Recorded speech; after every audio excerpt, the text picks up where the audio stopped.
Dans cette édition, nous parlerons de l'inauguration du nouveau poste de commandement de l'armée de l'air. Le bâtiment R+2, inauguré par le président de la transition, permettra de coordonner toutes les opérations menées à travers le pays. Le président de la transition était également présent à la sortie de la 4e cohorte du service national des jeunes. Ils sont 260 éléments prêts à servir le Mali. Nos différents reportages dans ce 20h. Les pèlerins marcheurs qui ont pris le départ le lundi dernier sont bien arrivés à Kita. Ils ont été accueillis aujourd'hui à la paroisse Notre-Dame par les autorités régionales et religieuses. La chronique Un jour, une formule s'intéresse ce soir à la reprise de Kidal par les FAMA. Sur Ibrahim Keïta nous montre que le Maliba retrouve enfin son intégrité physique après 11 ans. Éliminatoire Coupe du Monde 2026 Zone Afrique. Le Mali joue contre le Tchad ce vendredi au stade du 26 mars. L'avant-goût de ce match en fin de journal. 20h, merci de suivre le temps d'information sur ORTM1. Mesdames et messieurs, bonsoir. À l'ouverture de cette édition, inauguration ce matin du nouveau poste de commandement de l'armée de l'air par le président de la transition. Le bâtiment R+2 bâti au cœur de l'état-major permettra d'améliorer les conditions de travail des FAMA. Désormais, c'est à partir de là que l'armée de l'air planifie et coordonne toutes les opérations menées à travers le pays. On en sait plus avec Ibrahim Traoré. L'armée de l'air plus haut, plus loin, plus fort, avec un poste de commandement ultra moderne. Volonté du président de la transition engagé à renforcer les capacités opérationnelles des forces de défense et de sécurité. À l'état-major de l'armée de l'air, d'abord des honneurs militaires pour accueillir le chef de l'État.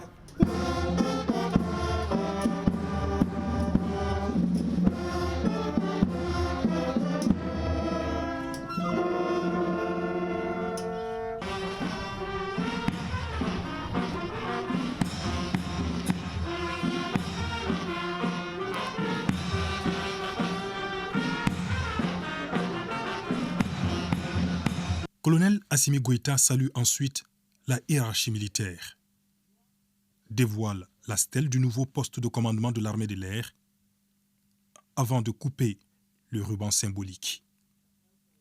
Suivra la visite des locaux. C'est un bâtiment R+2 avec une trentaine de bureaux, une salle de conférence et une salle d'opération. L'infrastructure abrite les principales fonctions de commandement pour renforcer et offrir à la composante aérienne des FAMA les capacités de coordination des opérations sur l'ensemble du territoire national. Vous savez, depuis 3 ans maintenant, le président de la transition a donné des directives très claires aux forces armées maliennes. Et nous, en tant que composante aérienne de ces forces, nous suivons la vision du chef d'état-major général des armées qui insiste sur l'amélioration des conditions de travail du personnel. En quelques années, nous avons bénéficié d'investissements extraordinaires dans le cadre de la montée en puissance des forces armées maliennes en général et nous, à l'armée de l'air en particulier, nous nous sentons très heureux, très chanceux parce que, comme vous le voyez, notre flotte aérienne, nos capacités n'ont cessé d'augmenter. Et lorsqu'une armée grandit à cette vitesse, il est important que le commandement soit également à la hauteur pour que les activités soient bien coordonnées, que ce soit bien planifié et qu'au final, le résultat attendu par les autorités et par le peuple malien soit atteint. Donc ce bâtiment nous permettra de concentrer en un espace agréable et fonctionnel toutes les composantes nécessaires pour bien coordonner les activités aériennes dans le cadre des opérations des forces armées maliennes. Le président de la transition, accompagné du Premier ministre et du président du Conseil national de transition, a particulièrement apprécié la qualité du travail effectué. L'infrastructure est entièrement financée sur budget national. Elle est conçue et réalisée par des Maliens sur une période de 11 mois. L'actualité, c'est aussi la fin de la formation militaire obligatoire des recrues de la 4e cohorte 2023 admis à la fonction publique de l'État, le service national des jeunes. Ils sont au total 260, dont 28 personnels féminins et 60 vivant avec un handicap. Le président de la transition, le colonel Assimi Goïta, a présidé ce matin la cérémonie de présentation au drapeau depuis la place d'armes du 34e régiment du génie militaire. Caribou Pérou, Djelima Kandiabaté, Sidiki Balo nous font vivre les temps forts de cette cérémonie.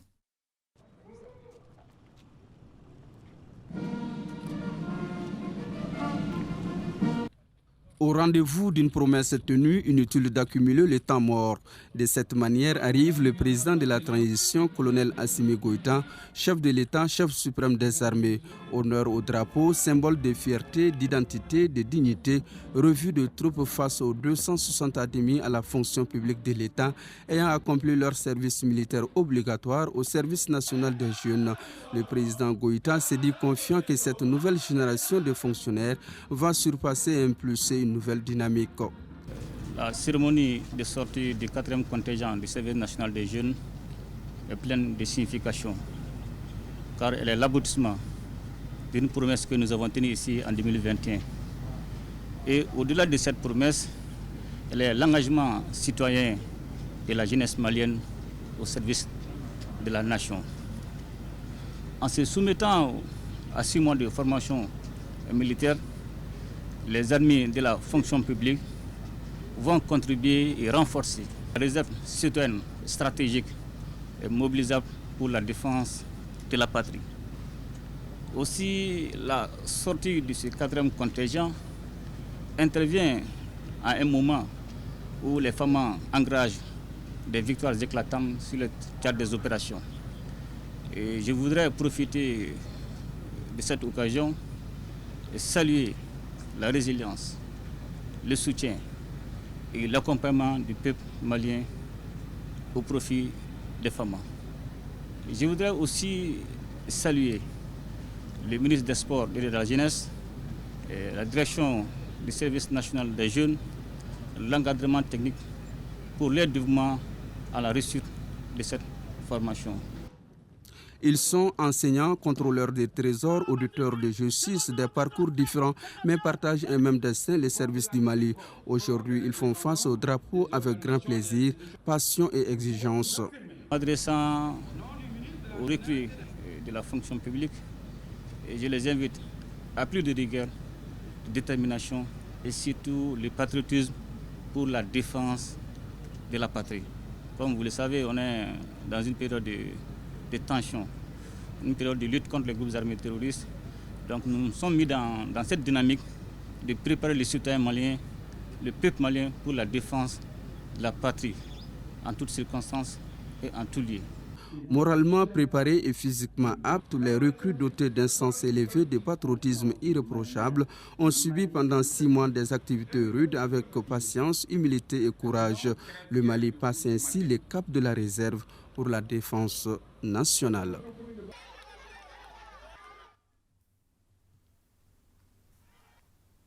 Oui, ce passage obligatoire pour tous les fonctionnaires de l'État et des collectivités a été instruit par le président de la transition, le colonel Assimi Goïta, une étape qui permettra de former des travailleurs modèles, mais aussi de constituer un grand contingent qui peut être mobilisé à tout moment par l'armée. Abdoulaye Sako.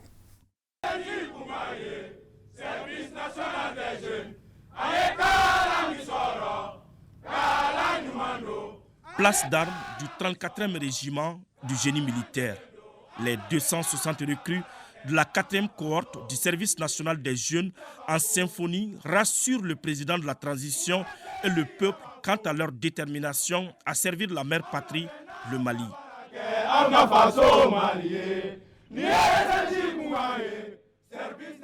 Au-delà d'un simple champ de promotion, ces recrues, qu'ils soient enseignants, chercheurs ou auditeurs de justice, savent qu'ils ont les moyens de leur politique.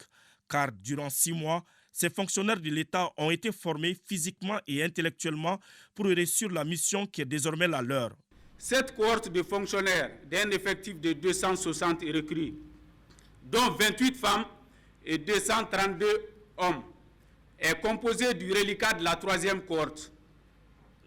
n'ayant pas accompli son service militaire obligatoire, des personnes vivant avec un handicap, des enseignants-chercheurs et des auditeurs de justice, a pris le départ le 25 avril 2023 pour le centre d'instruction de Bafo lors de la cérémonie présidée par M. le ministre de la Jeunesse et des Sports, chargé de l'instruction civique et de la construction citoyenne, accompagné de certains membres du gouvernement. Depuis ce jour et pendant 6 mois, ces fonctionnaires ont été formés conformément au programme de la formation commune de base de l'armée. C'est ainsi qu'ils ont suivi les modules comme, entre autres, la tactique, la topographie, l'armement, l'instruction sur le tir, le règlement du service dans l'armée, la sécurité militaire. Ils ont également, à travers un programme d'instruction civique, appris à connaître, à aimer et à comment servir loyalement leur pays. Le passage obligatoire pour tous les fonctionnaires de l'État et des collectivités après leur admission est une instruction et un vœu cher au président de la transition.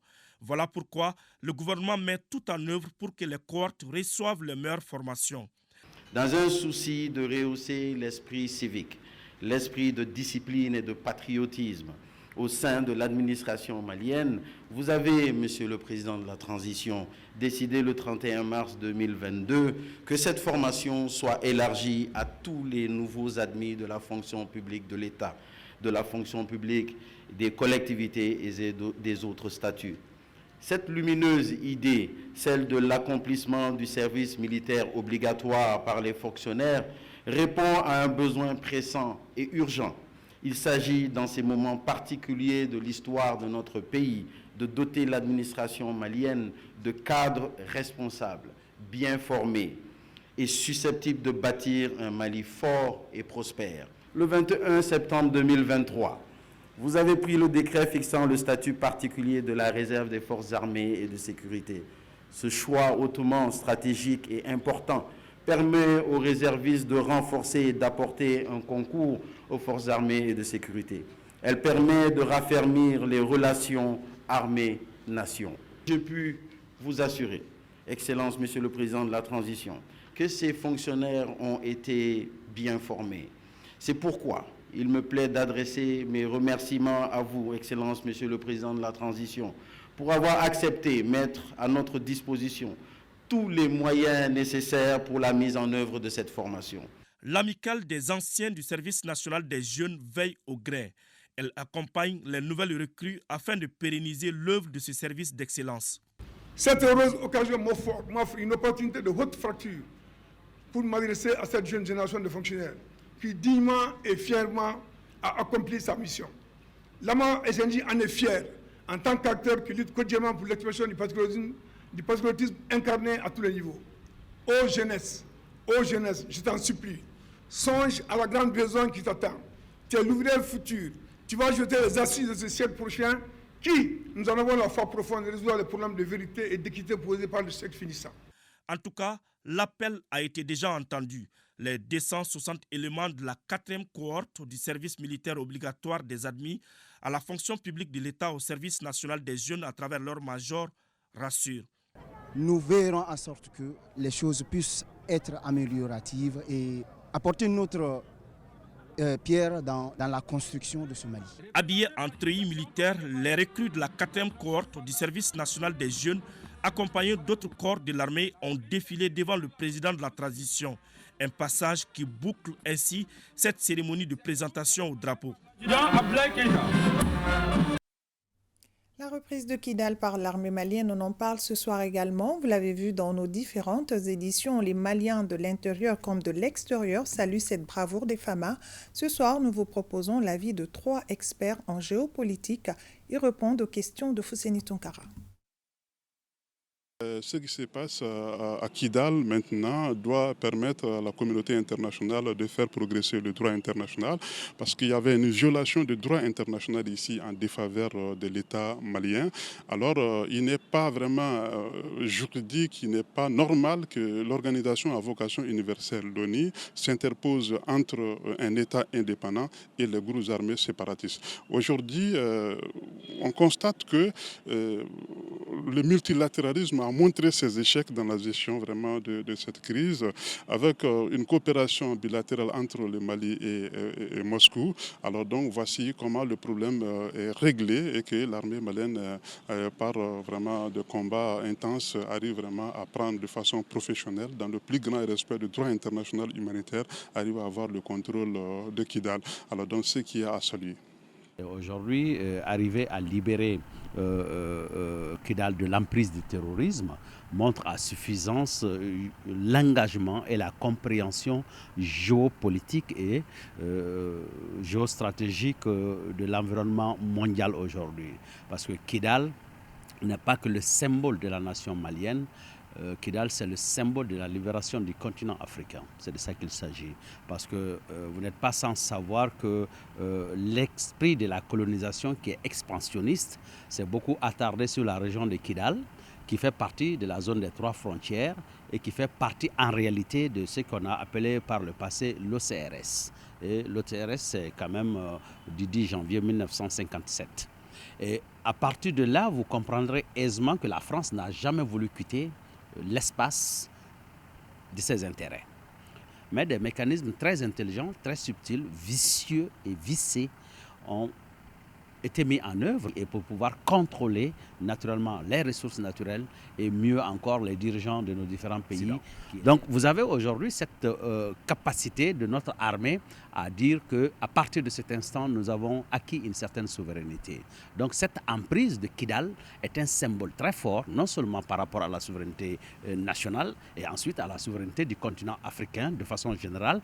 Aujourd'hui, nous avons démontré à la face du monde notre capacité à maîtriser notre territoire et à mobiliser les forces qui sont en capacité.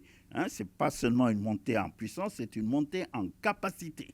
L'armée malienne est en capacité aujourd'hui, mais il aurait fallu qu'il y ait ce choc émotionnel, cette victoire psychologique pour nous permettre non seulement de recontinuer à travailler au renforcement des capacités de notre armée, et également d'ouvrir une phase de dialogue avec les Maliens, parce que je ne crois pas à la guerre. Il n'y a pas de guerre, c'est un conflit assez complexe que nous vivons. Les Maliens qui ont pris les armes contre nous ont l'obligation de déposer les armes et de revenir à la table de négociation en comprenant que la négociation ne se fera plus comme ce qui se faisait avant.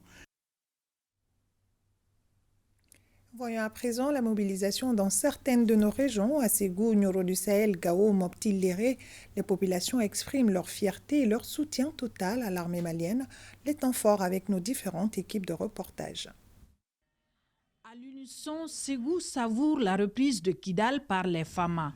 Du rond-point de l'hôpital régional en passant par la gendarmerie pour continuer sur la route en 2000, les forces vives de la 4e région ont sillonné la ville et exprimé leur joie et leur gratitude à notre vaillante armée. C'est une joie immense qui m'anime et qui a nécessité mon déplacement sur ce lieu. Le contrôle de Kidal est salutaire.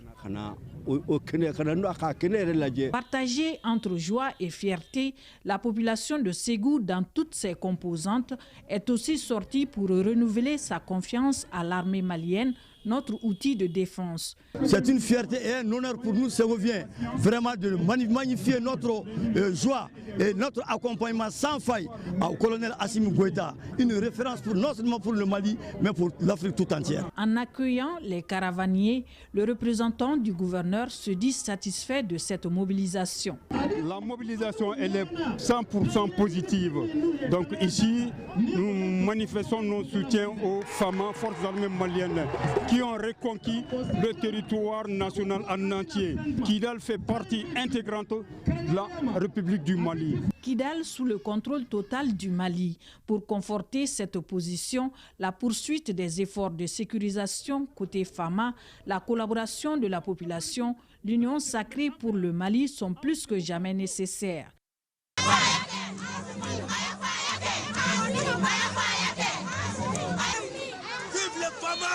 Vive les chefs colonels!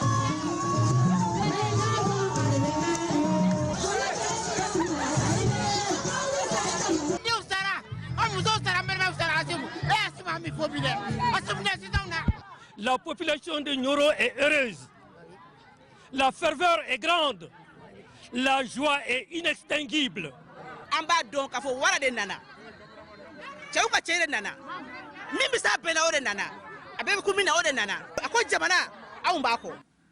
Mes félicitations personnelles et les félicitations de la population de la région de Nioro à Monsieur le ministre de la Défense et au chef d'état-major général des forces armées maliennes et à leur tête le président de la transition, chef de l'État, chef suprême des armées. Tôt ce matin, des mouvements sont constatés partout dans la ville de Gao avec une joie immense sur tous les visages. Presque dans toutes les rues, les gens se retrouvent en petits groupes. Le sujet du jour, c'est la prise de Kidal par les Fama. Ici, nous sommes à la place de l'indépendance où les jeunes de la Fédération des organisations de résistance civile de Gao, Force G, se sont donné rendez-vous pour lire une déclaration. Gao, c'est la ville résistante qui n'a jamais cessé de défendre le Mali. C'est la ville qui a toujours défendu les Fama.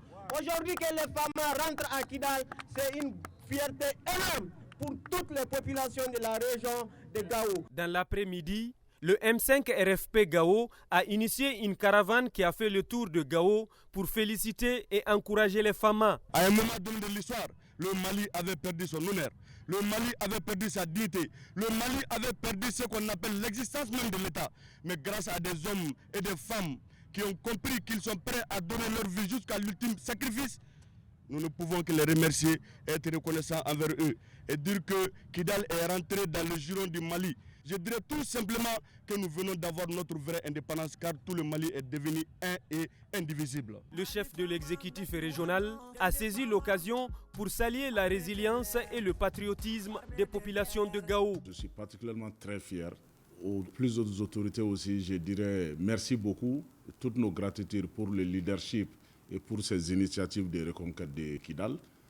Aux Fama aussi, je dis félicitations et bravo. Aux populations de la région de Gao aussi, merci pour les soutiens multiformes aux Fama et surtout pour leur respect des consignes sécuritaires que nous avons mises en place ces derniers temps. À l'appel de l'association des femmes battantes et des forces vives, les populations de Mopti sont sorties massivement ce mercredi après-midi au monument de l'indépendance de Mopti pour exprimer leur joie et apporter leur soutien indéfectible aux femmes et aux autorités de la transition suite à la prise de Kidal. Nous sommes très émus de l'acte de nos femmes et nous saluons très sincèrement nos autorités. Nous voudrions aussi dans les jours à venir que Mopti aussi soit libéré. Cette victoire des femmes marque une étape importante dans le rétablissement de la souveraineté de notre pays sur l'ensemble du territoire. Il y a deux présidents qui ont sorti l'indépendance du Mali. À mon avis, Modibo Keïta a donné l'indépendance au Mali par théorie, mais Assimi a donné par pratique. Cette grande victoire des femmes constitue un tournant décisif dans le ferme engagement des plus hautes autorités à libérer totalement le pays et à œuvrer pour un Mali uni et prospère.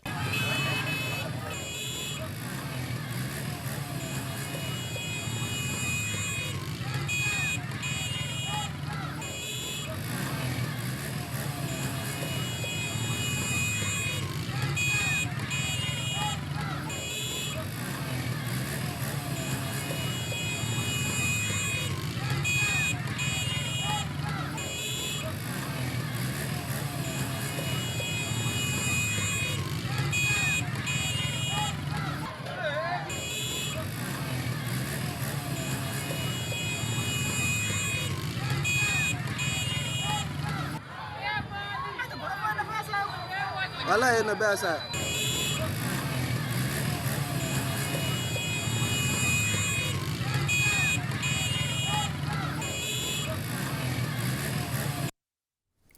Sur le terrain, les femmes ont enregistré beaucoup de résultats positifs. La libération de Kidal constitue une étape importante dans la sécurisation de l'ensemble du territoire national.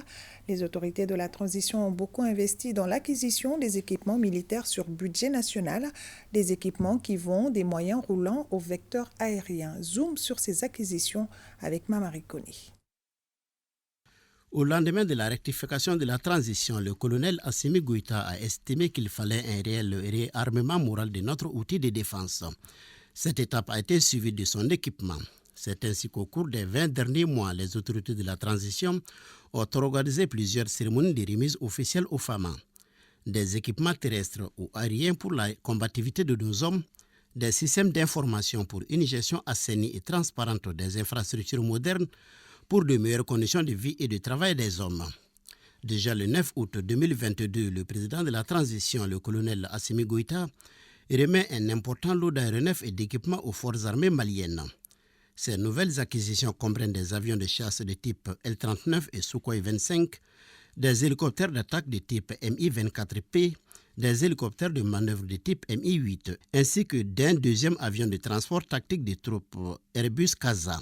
Ceci afin de renforcer leurs capacités opérationnelles et consolider notre souveraineté aérienne face aux nouvelles menaces. L'arrivée de ces vecteurs aériens a suscité chez les Maliens une effervescence générale rappelant les beaux jours de l'armée de l'air. Bis repetita, le 19 janvier 2023, les clés de plusieurs nouveaux aéronefs sont remises par le colonel Assimi Goïta au chef d'état-major de l'armée de l'air. Des appareils qui vont renforcer la flotte aérienne de l'armée nationale. Ces nouvelles acquisitions de conception russe se composent d'avions de chasse et d'appui de type Sukhoi 25, d'avions d'attaque et d'entraînement avancés de type Albatros L-39, d'hélicoptères de manœuvre Mi-8, des aéronefs adaptés aux réalités géographiques et à la rigueur climatique de notre pays. Dans la même foulée, le 16 mars 2023, de nouveaux équipements constitués d'aéronefs militaires de combat et de surveillance L-39 et de drones sont remis aux forces armées maliennes, notamment à l'armée de l'air, ce qui permet à cette composante de franchir un cap précieux dans son équipement pour pleinement contribuer à l'éradication du terrorisme. Le vecteur aérien de l'armée malienne est ainsi renforcé par des avions de chasse et autres hélicoptères. Tous ces vecteurs aériens constituent une composante importante de notre outil de défense. Kati, jeudi 27 avril 2023, remise officielle d'un important lot d'équipements et de matériel militaire roulant pour l'opérationnalisation partielle de 19 groupements tactiques interarmes GETIA. Des blindés équipés, des BRDM, des BTR 60 et 70, des véhicules de combat, des camions citernes et bien d'autres équipements, ce sont là les nouvelles acquisitions de l'armée malienne. Ces équipements ont été pour la plupart acquis auprès des partenaires historiques du Mali, particulièrement de la République populaire de Chine. Exclusivement acquis sur le budget national, ils sont employés selon les besoins et les spécificités des unités engagées. Ces équipements et matériels de dernière génération répondent au souci du commandement militaire à assurer une efficacité opérationnelle tout en ayant le souci de la protection des hommes. C'est une armée nationale bien équipée et forte moralement à hauteur de nos ambitions qui se met à l'assaut des groupes terroristes. La suite est connue. Les victoires se succèdent à un rythme effréné, comme en témoigne la libération de la ville de Kidal le 14 novembre 2023. Cette date sera longtemps gravée dans les annales de l'histoire de notre pays.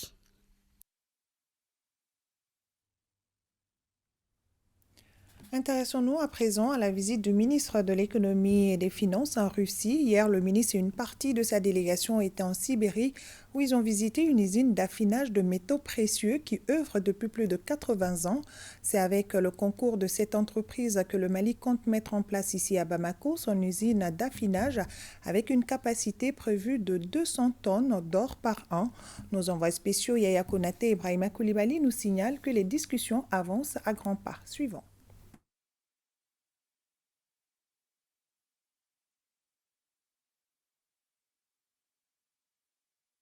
Dans le domaine de l'énergie ou encore de la recherche et de l'exploitation minière, les dossiers en instance entre le Mali et la Société nationale pour l'énergie atomique Rosatom sont nombreux et d'une importance stratégique pour notre pays.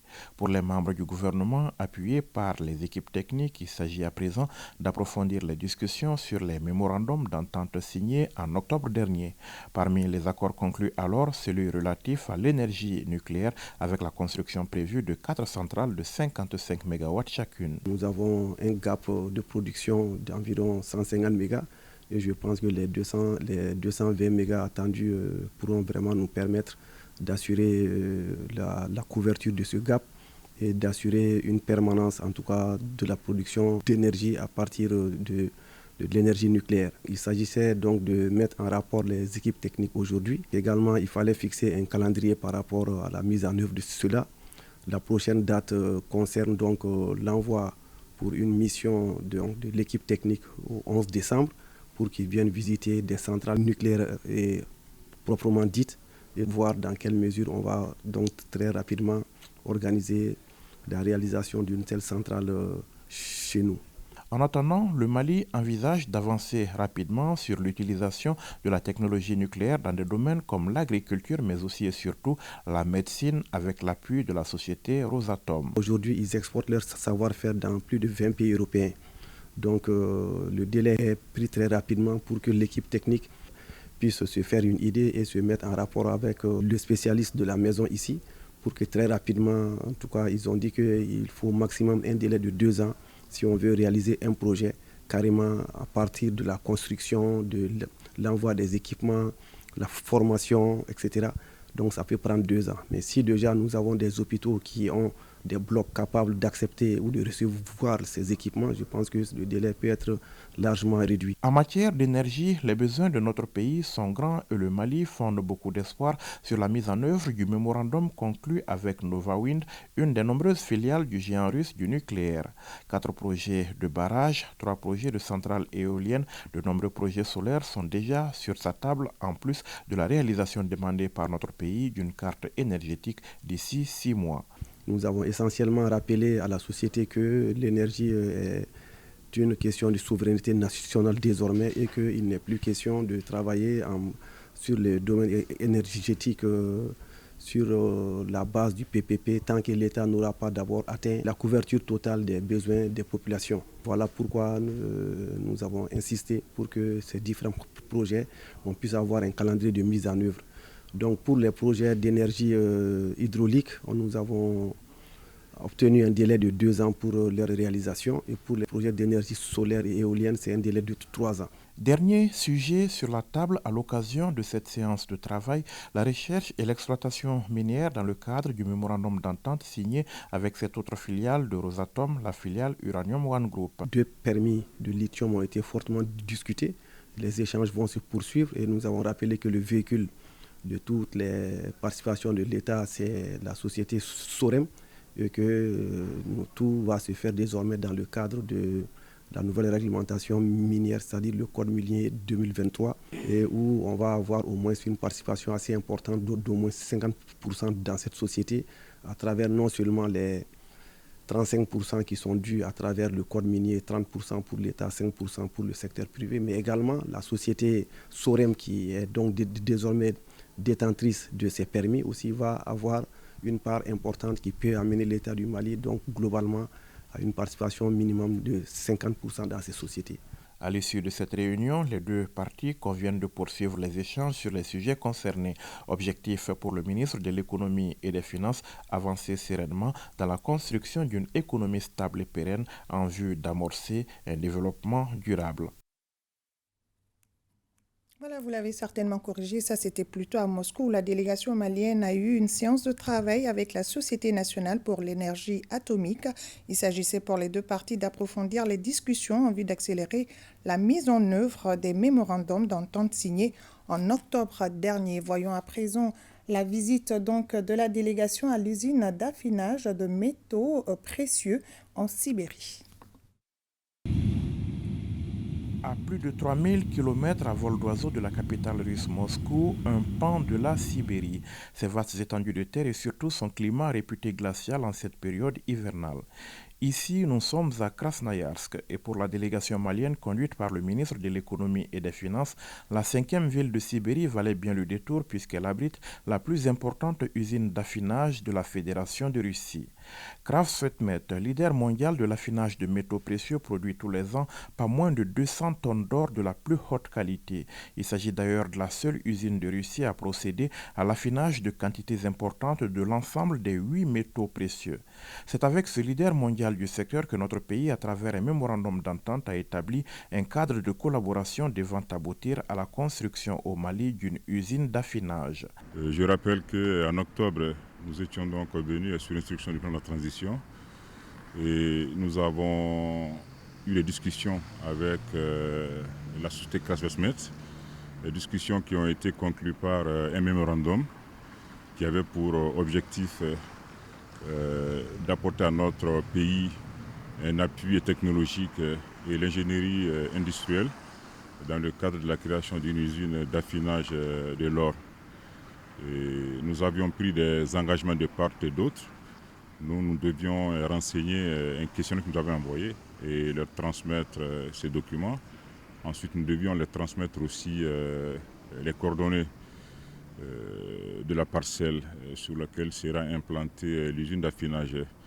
Nous avons donc tenu nos engagements et il était aussi prévu que nous venions ici au cours d'une prochaine mission pour visiter l'usine afin de nous rendre compte de comment fonctionne donc une usine d'affinage en termes de technologie, en termes de process et aussi en termes de gouvernance. Affinage de métaux précieux, fabrication de produits à partir de ces métaux, Craftsvetmet œuvre dans le secteur depuis plus de 80 ans maintenant. Justement, dans ces ateliers, l'or se décline dans toutes ses dimensions, de la réception de la matière première au coffre-fort en passant par la fonte, le coulage des lingots d'or. La délégation malienne a eu droit à une visite guidée de la quasi-totalité des ateliers et services. Une visite de laquelle les membres du gouvernement sortent pleinement satisfaits. Nous avons vu les infrastructures, nous avons vu les équipements, nous avons visité aussi les laboratoires. Et donc aujourd'hui nous partons donc satisfaits justement donc de ce que nous avons vu. L'usine d'affinage en gestation pour le Mali, il en a été justement question au cours d'une séance de travail avec la direction de l'entreprise. Les capacités de production évaluées à 200 tonnes par an, l'équipement et la technologie ainsi que la stratégie contractuelle étaient au cœur des débats. Justement nous sommes tombés d'accord que très rapidement ils doivent nous envoyer l'étude de faisabilité avec toutes les propositions contenues dans le mémorandum. Et ensuite, sur cette base, nous allons donc convenir justement des aspects contractuels. La visite de la délégation malienne à l'usine d'affinage avait commencé ici au musée de l'entreprise où elle a eu droit à un rappel historique. On retiendra notamment cette fièvre de l'or que la zone a connue au XIXe siècle et qui n'est pas étrangère à l'actuelle vocation de la région de Krasnoïarsk, propriétaire à 100% des actions de son usine. Un musée où chaque visiteur peut également mesurer grâce à un appareil la teneur en métaux précieux de son organisme. Félicitations, vous êtes de l'or. Et vos familiales. Et du côté de Ouagadougou, où se tient la semaine du numérique, le stand du Mali attire les professionnels, visiteurs et participants. Notre pays est l'invité d'honneur de ce grand rendez-vous. Ce moment du donner et du recevoir est apprécié par le ministre de la Communication, de l'économie numérique et de la modernisation de l'administration qui est à la tête de la délégation malienne. Le reportage de notre envoyé spécial Tamsir Diabaté avec le concours de la RTB. Le Mali, invité d'honneur de la semaine du numérique à Ouagadougou, le savoir-faire et la politique mise en place par le Mali pour booster son écosystème numérique a inspiré les professionnels du domaine, participants et visiteurs. Nous sommes satisfaits de la participation du Mali avec ce qui est exposé et surtout au niveau des projets ambitieux et présentés par l'exposant. Nous pouvons dire que le Mali a vraiment fait un grand pas. Ici, les visiteurs lors de leur passage ont eu droit à une explication détaillée sur le développement des TIC et l'engagement des autorités maliennes à faire du numérique un atout du développement socio-économique. Cela à travers des structures comme la Société malienne de transmission et de diffusion SMTD, l'AGETIC en passant par l'AMRTP, le complexe numérique et l'Office de radio et télévision du Mali ORTM et la Direction nationale de l'économie numérique. En matière de TIC au Mali, ce n'est pas les initiatives qui manquent, ce n'est pas également les savoir-faire qui manquent. Toutes ces initiatives et tous ces jeunes-là qui ont cet engouement aujourd'hui à faire du numérique, un véritable levier de développement. Et en termes également de compétences, je pense que nous avons de grandes écoles aujourd'hui qui peuvent donner de bons modules de formation au niveau des TIC. Justement, le rendez-vous de Ouagadougou a permis aux acteurs concernés de partager les expériences afin de solidifier les relations de coopération entre le Mali, le Burkina Faso et le Niger à travers l'Alliance des États du Sahel. La coopération qui existe entre le Mali et le Burkina, c'est dans ce cadre que la direction de l'ORTEM a décidé de dépêcher une équipe à la semaine du numérique et montrer tout ce que l'ORTEM a comme potentiel dans le domaine du numérique, toute la transition numérique que l'ORTEM est en train de réussir aujourd'hui, voir les possibilités d'échange d'expériences, ensuite des possibilités de partenariat. Le Mali, invité d'honneur de la semaine du numérique à Ouagadougou, a incontestablement honoré son titre. L'effectif de cette délégation en soi et le niveau de représentativité est déjà une grande satisfaction pour nous. En plus, accompagné donc de l'ORTM, ce qui montre vraiment l'importance que la République sœur du Mali accorde donc à cette tribune d'échange. La semaine du numérique, c'est aussi des panels et l'honneur revenait au Mali d'animer le panel inaugural sur les TIC et les défis sécuritaires. Le renforcement de la cybersécurité, c'est une condition sine qua non aussi pour pouvoir garantir le développement du numérique. Aujourd'hui, il faudra mettre l'accent sur des solutions propres à nous. Le Mali a brillé par son savoir-faire à la 18e édition de la Semaine du numérique. L'actualité au Mali s'est invitée à Ouagadougou avec l'entrée des FAMA à Kidal. Et fort heureusement, le ministre en charge de la communication est là pour donner les informations de première main. Oui, le peuple burkinabé s'est dit fier de la République du Mali, invité d'honneur de la Semaine du numérique. Et nous restons dans le même registre pour parler de la semaine de la transformation digitale ici à Bamako. Cette semaine permettra de former un plus grand nombre d'entreprises maliennes à l'outil du numérique afin qu'elles puissent se faire une place de choix dans un monde de plus en plus concurrentiel. Boubacar Bablin Touré pour plus de précisions. Dans un monde de plus en plus concurrentiel où l'outil numérique est devenu incontournable, force est de constater qu'au Mali, certaines entreprises travaillent sans cet outil en cette ère du digital. Comment inverser cette tendance en orientant ces entreprises vers le digital? C'est le sens de cette semaine de la transformation digitale. Première du genre, l'initiative est de Co-Design et SA Création en partenariat avec le complexe numérique de Bamako.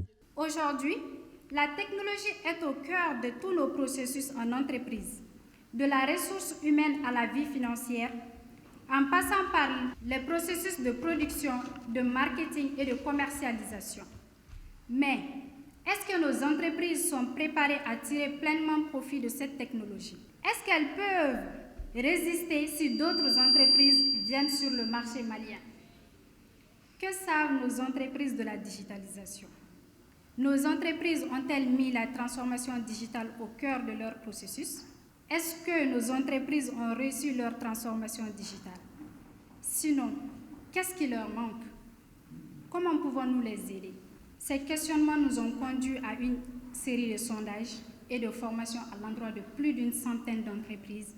Au cours de la semaine, il est prévu la formation de 100 entreprises en herbe, des cadres d'information et de sensibilisation.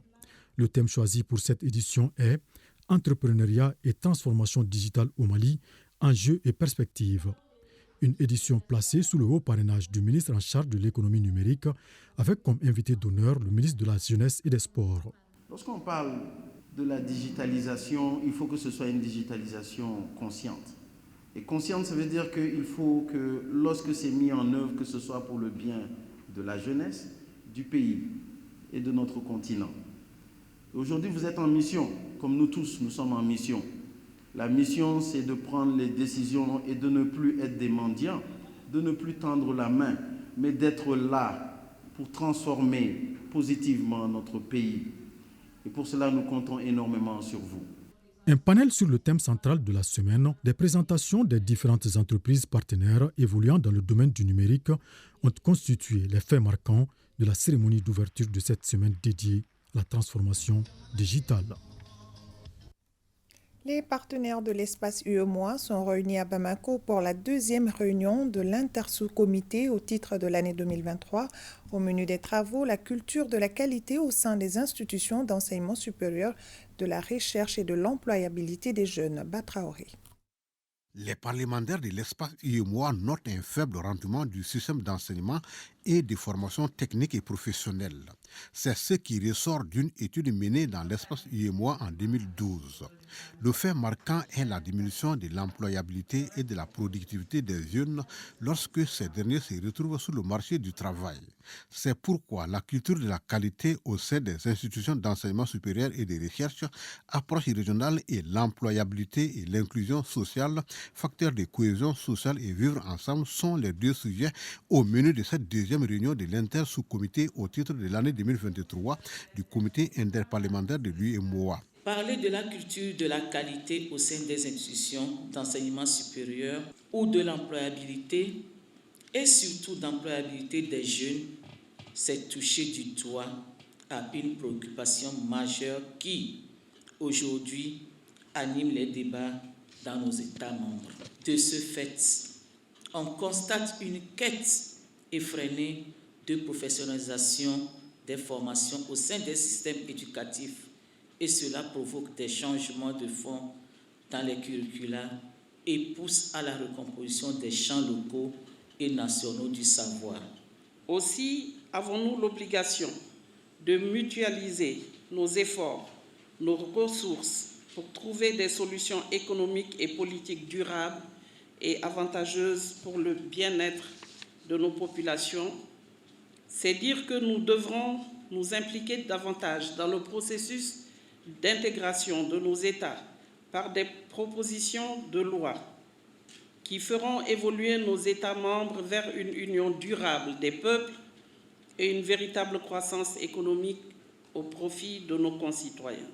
Les 5 jours de débat devront permettre de formuler des recommandations fortes visant à répondre aux défis relatifs à la professionnalisation et à la création d'emplois pour la jeunesse garante du futur des États membres.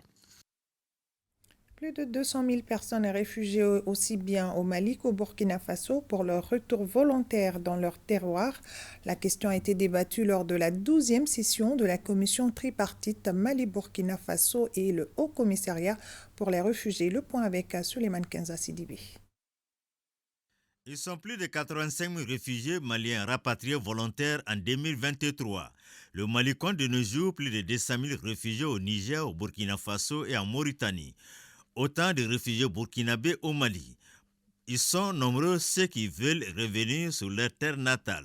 D'où l'urgence de trouver les voies et moyens pour leur retour et surtout que la paix semble être à portée de main.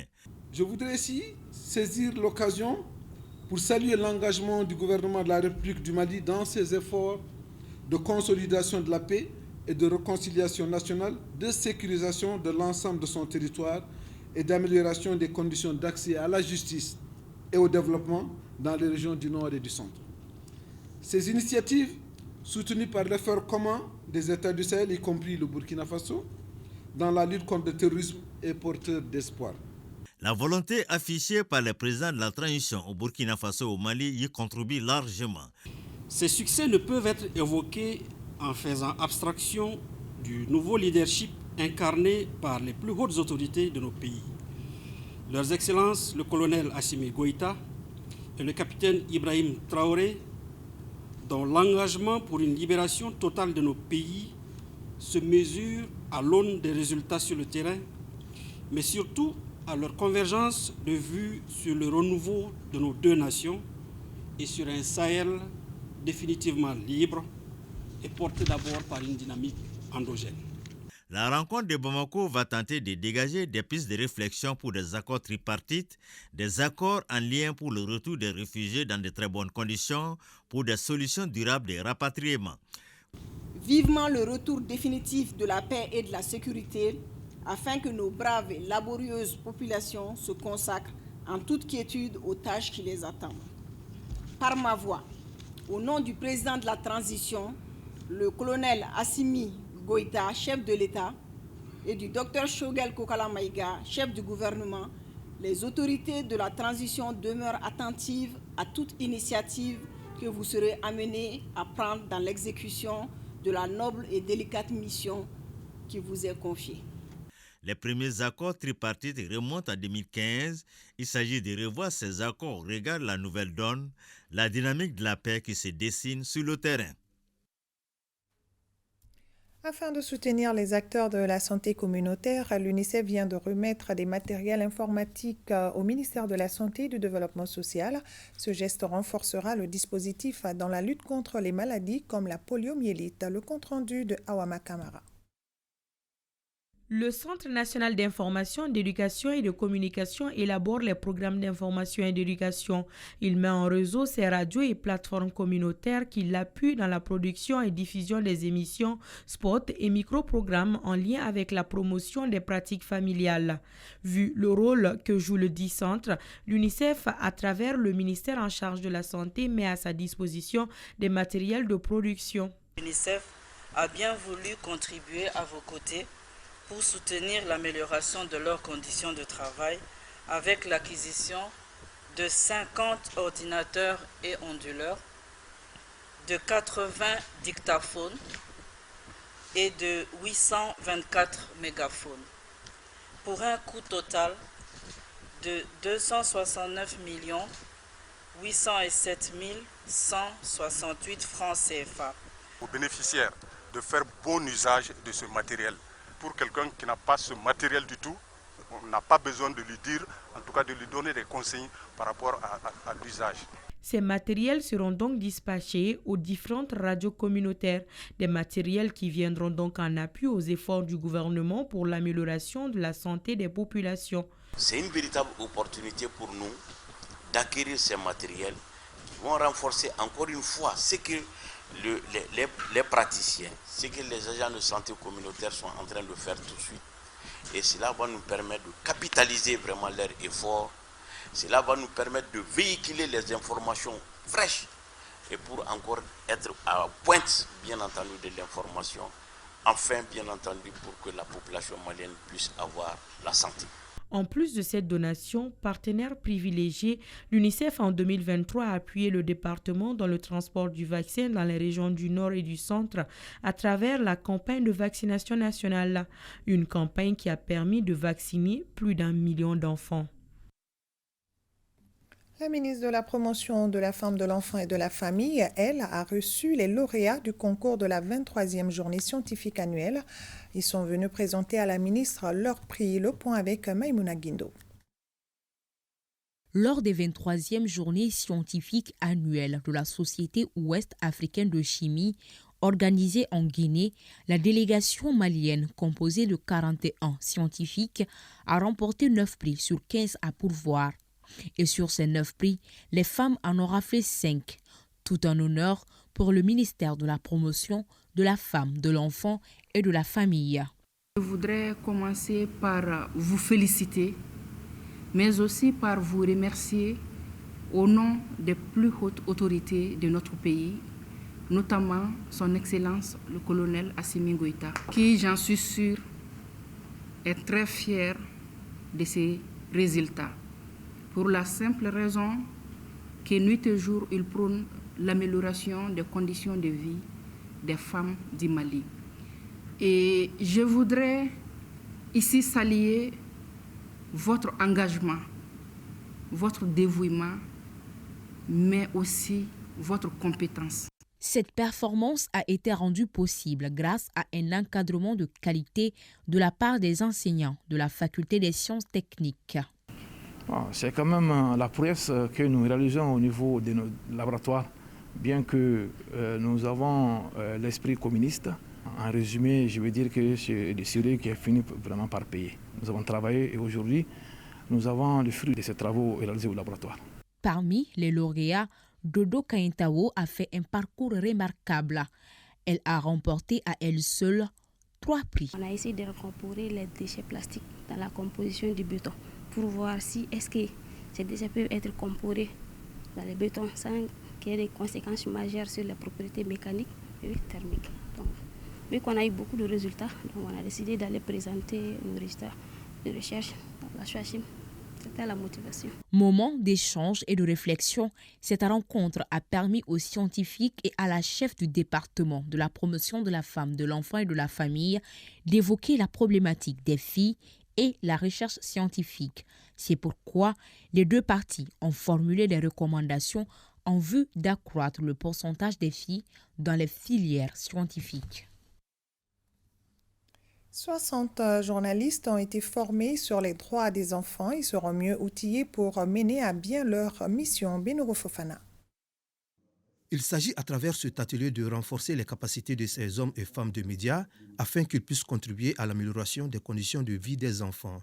Les enfants dont les droits sont parfois foulés au sol, soit par ignorance ou par négligence, méritent l'attention de tous. Ce rôle et la place des médias dans la promotion des droits de l'enfant nécessite une attention particulière. En faisant donc de vous des champions de la promotion des droits de chaque fille et de chaque garçon, nous nous engageons à vos côtés pour le bien-être et l'épanouissement de tous les enfants du Mali. Les grands principes de la liberté de presse, les conventions relatives aux droits des enfants et autres sont les thématiques qui seront discutées durant les 3 jours de formation. Pour cet atelier, ils sont 60 journalistes venus des 19 régions et du district de Bamako. Les attentes sont énormes. Il s'agit de mener ce combat de protection des enfants du Mali, comme vous le faites d'ailleurs quotidiennement avec vos plumes et micros. C'est pour cette raison qu'on parle des médias comme le 4e pouvoir, car vous avez un grand rôle à jouer dans la construction du pays. Au terme de cette session de formation financée par l'UNICEF, une évaluation interne aura lieu entre les participants.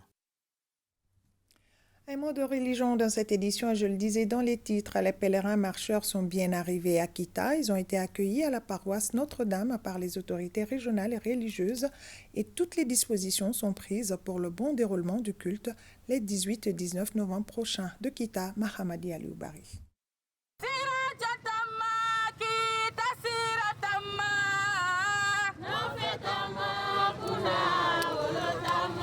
Parti de Kati le lundi dernier, les marcheurs du 52e pèlerinage catholique chrétien au pied de Marie Notre-Dame du Mali sont arrivés tôt ce matin à Kita. La foi en Dieu, les 322 marcheurs, à leur arrivée, ils ont été accueillis à la paroisse de Kita par les autorités régionales, nationales et religieuses qui ont respectivement qualifié l'exercice physique des marcheurs de démarche spirituelle.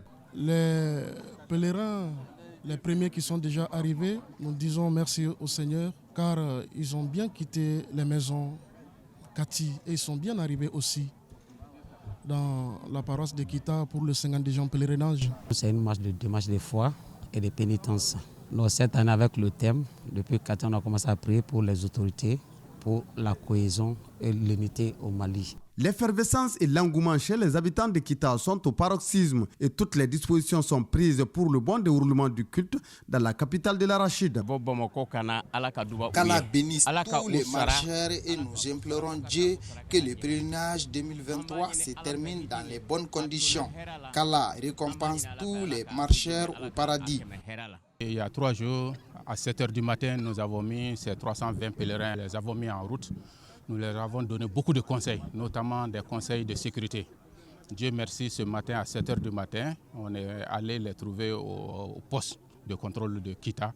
Un sentiment de fierté et avec tous les autres acteurs, un sentiment de devoir accompli que d'accueillir les pèlerins qui sont venus à Kita pour le pèlerinage à Kita, les avoir accueillis le long de la route jusqu'à la ville de Kita et en ce moment jusqu'à la paroisse. C'est un événement national, que nous voulons même international, qui concerne toute la région de Kita. C'est l'occasion pour nous de démontrer toutes nos capacités d'hospitalité, de vivre ensemble, d'accueil de nos frères et sœurs venus d'ailleurs. Le thème retenu pour cette 52e édition est « Mali des croyants, rester un peuple, un but, une foi ». Plus de 10 000 pèlerins sont attendus de tout le Mali pour se rendre au pied de la colline Sainte-Mariale de la paroisse de Kita. Cette année, l'animation est assurée par le diocèse de Mopti. Actualité oblige, la chronique Un jour, une formule s'intéresse ce soir à la reprise de Kidal par les FAMA. L'armée nationale reprend pied dans la capitale de la 8e région du Mali. Du coup, Maliba retrouve son intégrité physique. Cela après 11 ans de sevrage territorial partiel. Sori Ibrahima Keita. La connaissance de Souabeb est la première de toutes, n'a-t-on pas dit souvent. Une sentence qui en appelle d'autres, dont celle-ci. L'amour de son pays est une preuve de la foi en Dieu. Alors peut-on aimer ce qu'on ne connaît pas? Que non. Qu'en est-il du Mali et de ses citoyens? La plupart de nos compatriotes savent certes que le Mali est indépendant depuis le 22 septembre 1960, que sa superficie est de 1 241 318 km². Mais là n'est que la partie visible de l'iceberg Maliba. Le Mali qui a hérité de l'Empire du Ghana. L'Empire du Ghana, c'était le 3e siècle déjà après Jésus-Christ. Du 3e siècle au 20e siècle, c'est quand même pratiquement 17 siècles de cohabitation, de coopération, de collaboration. Logiquement, la rationalité humaine rejette cette déchirure du jour au lendemain. Et l'Empire du Mali en tant que tel, qui a élaboré, si je ne m'abuse, la première constitution écrite de l'histoire, la charte de Krokran-Fouga, c'était déjà le XIIe siècle. C'était une entente entre les différentes communautés, les différents djamanas, pour décider comment on doit opérer pour vivre ensemble.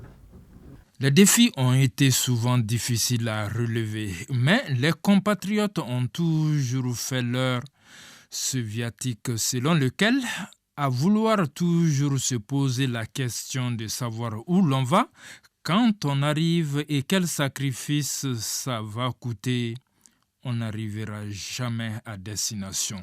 Et le colon, pour rendre le Mali enclavé, l'a amputé une grande partie de son territoire, si bien qu'à l'indépendance, nous nous sommes retrouvés un pays enclavé avec 7 voisins. Mais à l'intérieur même du Mali, il y a eu plusieurs tentatives de rébellion sécessionniste. Pour la France, nous manipuler, ça fait partie de sa grandeur. Nous, on est une grande puissance. Mais une grande puissance qui n'a rien dans son sous-sol, c'est quoi? Donc il faut prendre chez quelqu'un. Vous le prenez chez quelqu'un qui a tendance à dormir. En tout cas, l'actualité politico-sécuritaire du Mali donne raison aujourd'hui aux fils visionnaires de Maliba qui ont toujours martelé 2 sentences. Le bateau Mali peut tanguer mais ne chavirera jamais. Et 2, le Mali sonnera comme un gong dans la conscience de ses ennemis. Il y a presque un pacte de sang qui lie les différentes communautés qui vivent sur cette terre du Mali. Le Mali sonnera, c'est pour vous dire que chaque fois que le Mali a eu affaire à l'adversité, nous nous sommes regroupés comme un seul homme dans le cadre d'un sursaut et ensuite continuer avec nos contradictions. La chance du Mali, c'est que le Mali, comme l'Éthiopie, constitue déjà une nation. Mais il faut que les Maliens sachent qu'une nation, c'est une construction permanente, que c'est un consensus permanent. Chaque matin que vous vous réveillez, vous renouvelez le consensus et vous repartez. Or, les Maliens ont tendance à croire que la nation est une acquisition née variétour et inchangeable. Et que donc ils peuvent se coucher et dormir sans problème. Non. Que le Mali soit riche ne fait l'ombre d'aucun doute. Mais si nous ne faisons rien avec nos richesses, nous ferons alors inéluctablement face à la jalousie et à l'agression extérieure avec des complicités intérieures, ce que l'autre a appelé il y a naguère peau noire, masque blanc.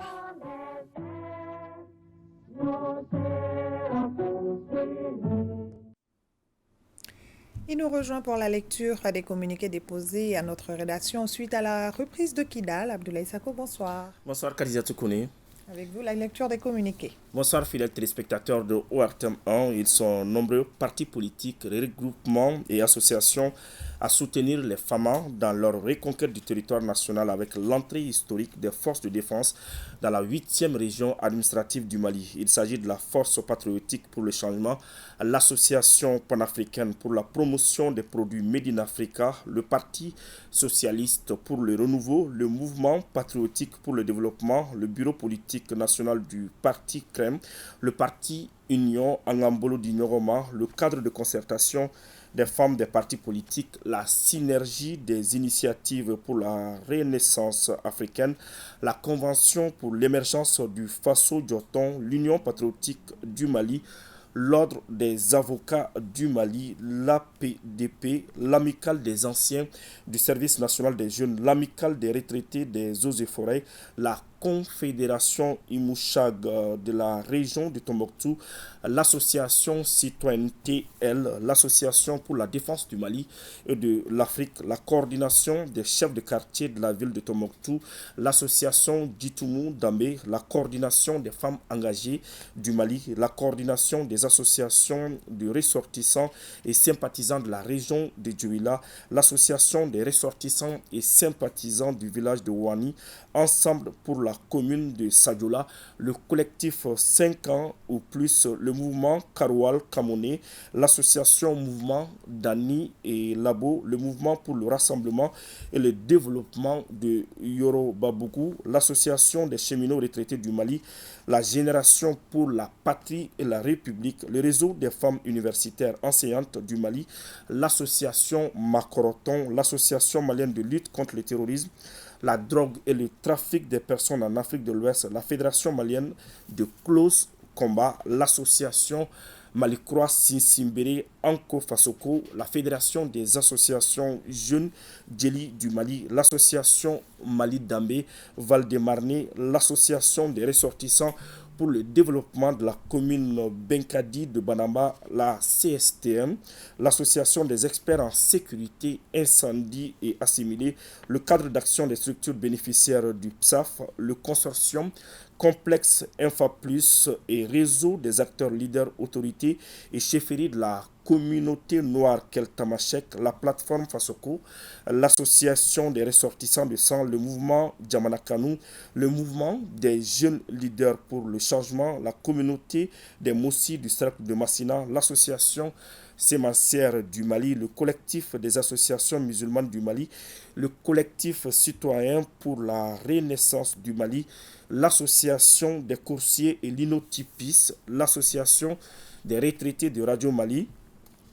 la Ligue malienne des imams et érudits pour la solidarité islamique, l'Imama, l'association Soumaoro Kanté, l'association des retraités du ministère de l'administration territoriale, l'association pour le développement de la région de Boukouni, l'Union des comptoirs et raffineries d'or du Mali, l'association Maliba Djama, la Fédération Tanier, la Fédération nationale de l'industrie hôtelière du Mali, l'Association des professionnels en odontostomatologie du Mali, l'Association des ressortissants de Banani, la Fédération pour la paix universelle, section Mali, l'Association des ressortissants de Barapireli, l'association Bozo Kabou, tous saluent la fierté éclatante des FAMA à Kidal et réaffirment leur soutien indéfectible aux autorités de la transition. Et enfin, Khadijatou Kone, la CNDH se réjouit du retour de l'État dans la région de Kidal et félicite les forces de défense et de sécurité dans la poursuite de l'objectif de sécurisation de l'intégrité du territoire national. Elle appelle l'État à veiller à la protection des populations civiles et de leurs biens et à assurer les services sociaux de base aux populations. Voilà l'essentiel des communiqués qu'on a reçus aujourd'hui. Merci bien Abdoulaye Sako. Autre bonne nouvelle, la Coupe du Monde des moins de 17 ans en Indonésie. Le Mali jouera les huitièmes de finale après sa large victoire 5-1 aux dépens du Canada. Les Aiglonnais qui terminent deuxième de leur poule joueront contre le Venezuela ou le Mexique. Les détails avec nos envoyés spéciaux, Kodi Sibi et Sidi Modibo Dambélé. Les Maliens n'ont pas laissé de place au moindre doute en début de rencontre. Ils dominent le Canada et marquent 2 buts en 25 minutes. Les Canadiens, dépassés par les événements, ont du mal à se créer des occasions de but. Sauf que les Maliens ne parviennent pas à garder la concentration et laissent leurs adversaires retrouver une certaine confiance. Ce qui leur a coûté un but pour ne mener que par 2-1 à la mi-temps. En deuxième période, c'est le début d'une longue traversée du désert des cadets maliens avec un jeu improductif. Heureusement qu'ils se remettent en selle dans les 20 dernières minutes, marquant à 3 reprises par Ibrahim Kanaté, Amidou Makalou et Ousmane Thiro. Score final 5-1.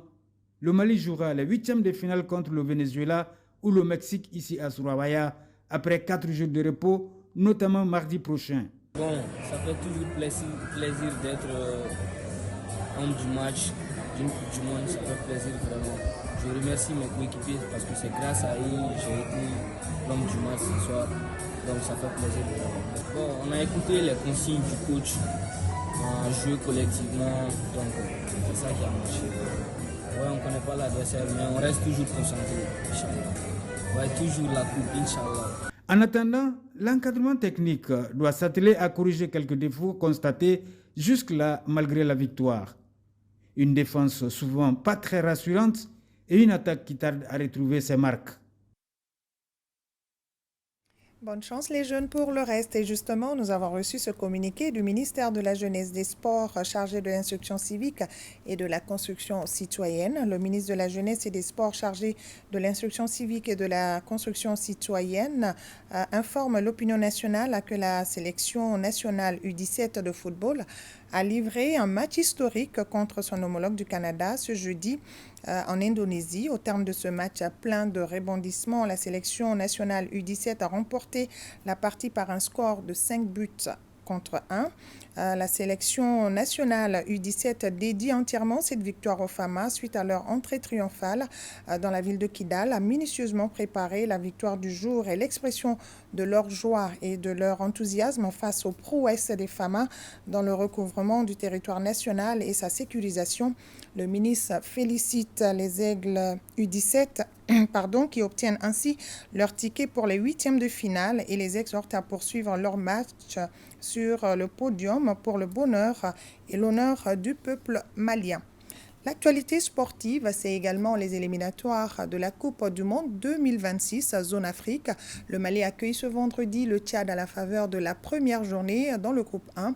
Les Aigles du Mali, sur une bonne dynamique depuis quelque temps, sont prêts à découdre avec les Sao du Tchad. L'avant-goût de ce match Mali-Tchad avec Seragatou Cissé et Tayeb Adjaouyakoui. Le marathon de la Coupe du Monde 2026 débute ce vendredi pour les Aigles du Mali avec la réception des Sao du Tchad. Concentrés, les Aigles multiplient les séances d'entraînement et mettent les points sur les i. Tout est ficelé et coordonné par le technicien Eric Sekouchel et son staff. Ce Mali-Tchad est le 3e de l'histoire au stade du 26 mars. Ce sera un match très, très difficile pour nous. Il ne faut pas négliger l'adversaire. Ils ont une bonne équipe. On avait déjà joué contre eux, donc on va tout faire pour gagner ces matchs. On est tous motivés, c'est la famille, on est bien, donc l'objectif c'est de gagner ces matchs. Les Tchadiens ont toujours été battus à Bamako. La bonne ambiance dans le nid est source de motivation. C'est une grande fierté pour moi d'être ici, je suis très heureux. C'est vrai que c'est quelque chose que j'attendais depuis un moment et aujourd'hui je suis là, donc je vais profiter de tous ces moments-là et essayer d'apporter plus de bonheur au peuple malien. On est déjà concentré dessus, donc voilà, j'espère qu'on va faire les choses bien et qu'on aura les 3 points à la fin, Inch'Allah. Les leçons du barrage manqué en 2022 ont été certainement tirées au clair. C'est donc une nouvelle aventure, un nouveau défi, une nouvelle chance qui se présente à cette génération. Match Mali-Tchad, coup d'envoi à 19h au stade du 26 mars, un match que vous pourrez suivre en direct sur ORTM1. Nos grands-pères nous enseignent de rester forts car les choses vont s'arranger un jour. Le temps est peut-être orageux, mais il ne peut pas pleuvoir pour toujours. Restons soudés pour un Mali uni et en paix. Merci à vous d'avoir suivi ce journal qui s'achève. Prenez soin de vous et excellente fin de soirée à tous.